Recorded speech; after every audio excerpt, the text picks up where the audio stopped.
Государственным комитетом национальной безопасности Кыргызской Республики в рамках возбужденного Генеральной прокуратурой уголовного дела по признакам преступления, предусмотренного пункта 2 части 2 статьи 308-1 Уголовного кодекса Кыргызской Республики, 7 декабря 2018 года проведены следственные действия в отношении имущества экс-вице-премьер-министра.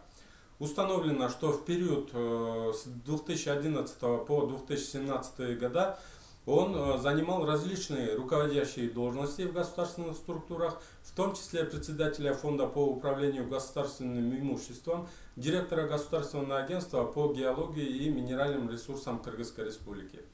В период с 2011 по 2016 годы им в официальном порядке предоставлены декларации о доходах, расходах, имуществе и обязательствах, согласно которым за указанный период времени в совокупности его доход составил всего 2 541 527 сомов.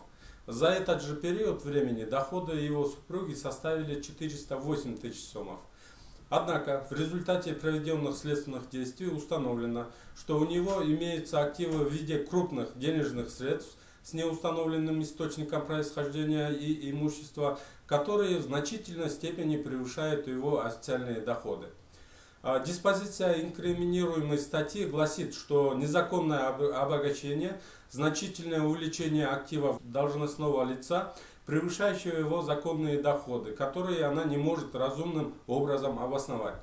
В этой связи позиция следственных органов по данному делу сводится к тому, что единственным разумным способом для должностного лица обосновать законность своих активов является его декларация о доходах.